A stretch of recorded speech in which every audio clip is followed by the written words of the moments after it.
ମୋ ନାତୁଣୀକୁ ନ୍ୟାୟ ଦେବା ପାଇଁ ମୁଁ ହାଇକୋର୍ଟକୁ ଯିବି, ଦରକାର ପଡ଼ିଲେ ମୁଁ ସୁପ୍ରିମ କୋର୍ଟକୁ ଯିବି। ମୋ ନାତୁଣୀକୁ ନିଶ୍ଚୟ ନ୍ୟାୟ ଦେବି। ନାତୁଣୀକୁ ନ୍ୟାୟ ମିଳିବନି ବାପା। ଏ ଦୁନିଆରେ କୋର୍ଟ କଚେରୀ ସବୁ ମିଛ।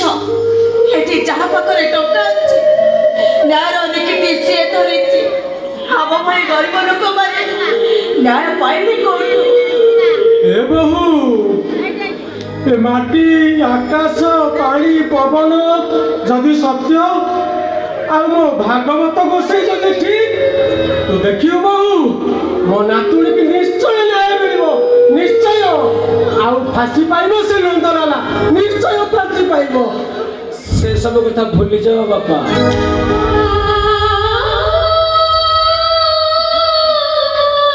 ଏବେ ଆମେ କେମିତି ବଞ୍ଚିବା କେବଳ ସେଇ କଥା ଚିନ୍ତା।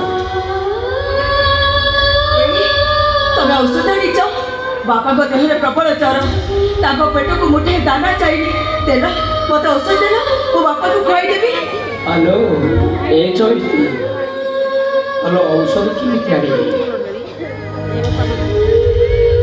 ଔଷଧ ଆଣି ଟଙ୍କା ନଦେଲେ ଔଷଧ ଦେବ ବୋଲି ସେ ଦୋକାନଟା ସିଧା ସିଧା ମନା କରିଦେଲା। ତାହେଲେ ତାହେଲେ ବାପାଙ୍କୁ ଏବେ ଆମେ କଣ ଦେବ? ମୁଁ ତାକୁ ଔଷଧ କୋଉଠି ଦେବି? ହ୍ୟାଲୋ, ଏଇ ପୁରୁଣା ସାନ୍ତେ ମନା କରିଦେଲେ ଯେ ଏ ସାଇ ଭାଇ ମାନେ କେହି ଆମ ମୁହଁକୁ ଆଉ ଚାହୁଁନାହାନ୍ତି। ଏଇ ବେପାର ଆମର ବୁଡ଼ିଗଲା। ଏଇ ପୁରୁଣା ସାନ୍ତେ ହୁକୁମ ଦେଇଛନ୍ତି ଆସନ୍ତାକାଲି ଅକ୍ଷୟ ତୃତୀୟାରେ ଯଦି ଆମେ ତାଙ୍କ ଟଙ୍କା ଆସିକି ବସୁଛି ତାହେଲେ ଆମେ ଗୋଟିସ୍ତ୍ର ବି କରିବା। ହ୍ୟାଲୋ, ଏ ଚୈତି, ହ୍ୟାଲୋ, ଏବେ ତୁ କହୁନୁ ଆମେ ଖାଇବା କଣ, ବଞ୍ଚିବା କେମିତି?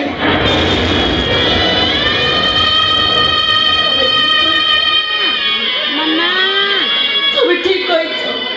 রাতে পাইলে পড়া সাত করো করছ সুজিবা চিন্তা। পেটর ভোকକୁ ସହି ହଉନି। ସତ କହୁଛି, ଚାରିଦିଗ ଯେମିତି ମତେ ଅନ୍ଧକାର ଦେଖାଯାଉଛି। ଏ ଚଇତା,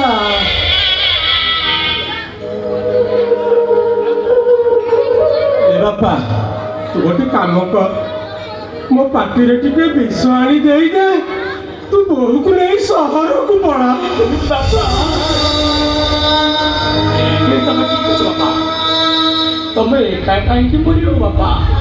ଏଇ ଚାଲ ଆମେ ତିନି ଜଣ ବିଷ ହଁ, ତମେ ଠିକ କଥା କହିଛ।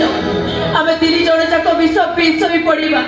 ଆମକୁ କାହାକୁ କିଛି କହିବାକୁ ପଡ଼ିବନି, କେହି ଆମକୁ ଦୟା ଦେଖେଇବାକୁ ପଡ଼ିବନି, ଏ ପେଟର ଭୋକକୁ ଆଉ ସହିବାକୁ ପଡ଼ିବନି। ମୁଁ ଯାଉଛି ବିଷ ନେଇ ଆସିବି, ଆମେ ତିନି ଜଣ ଯାକ ପିଇ ଦେଇ ଶୋଇ ପଡ଼ିବା। ଠିଆ ହୋ ଚୈତି।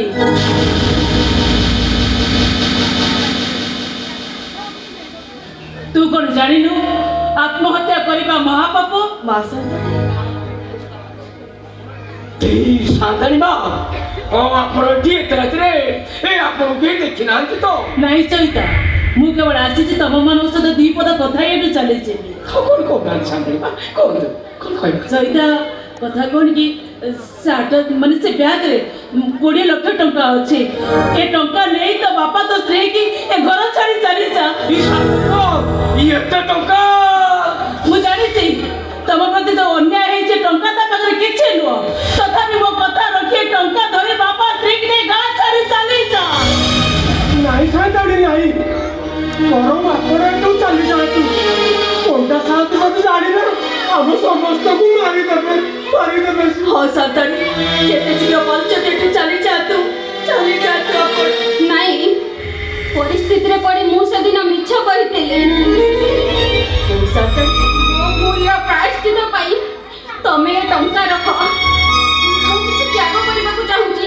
ମନା କରନି ଚୈତା ଭାଇ, ମନା କରନି ଚୌଥା ଭାଉଜ, ତମେ ଏ ଟଙ୍କା ରଖ।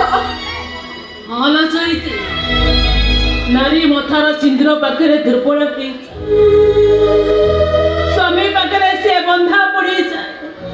ଆମେ ଶାଶୁ ବୋହୂ ଦି ଜଣ ଆଜି ନିଜ ନିଜ ସିନ୍ଦୁରକୁ ବଞ୍ଚେଇବା ପାଇଁ ଅସହାୟ ପାଲଟି ଯାଇଛୁ। ପାପ ପାପିଣୀକି କୋଳେଇ ନେଇ ତମେ ମାନେ ଆମକୁ କ୍ଷମା କରିଛ। ପାରୁଛ ଯଦି ତମେ ମାନେ ସେ ପାପୀ ଦି ଜଣକୁ କ୍ଷମା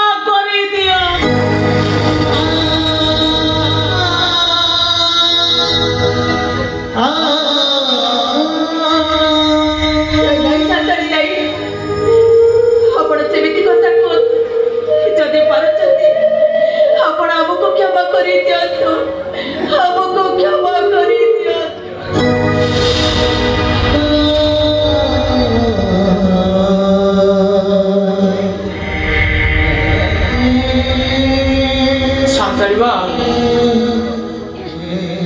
ଏଠି ଏଠି କାହାର ଦୋଷ ନୁହେଁ ଏ ସବୁ ଆମ କର୍ମର ଦୋଷ କୋଉ ଜନ୍ମରେ କି କର୍ମ କରିଥିଲୁ ଯେ ଏ ଜନ୍ମରେ ମୋ ଅଜାତିଆ କୂଳରେ ଜନ୍ମ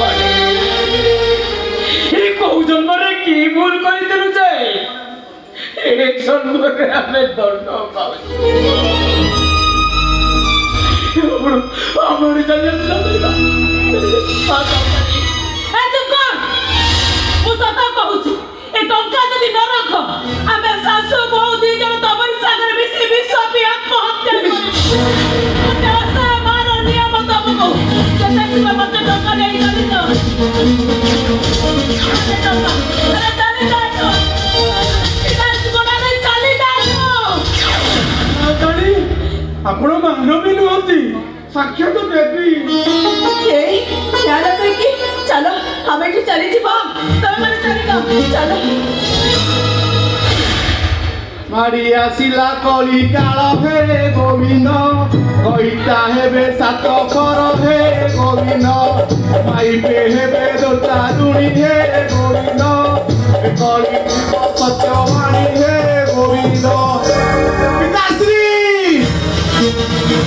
ଏଇଠି ତ ପ୍ରେମର ବନ୍ୟା ଶୁଣୁଛି ଆଉ ମୁଁ କହୁଛି ପଠାଇ ଗାଡ଼ିଆଟା ଶୁଖିଗଲା କେମିତି ଏଇ ଦେଖ ଦେଖ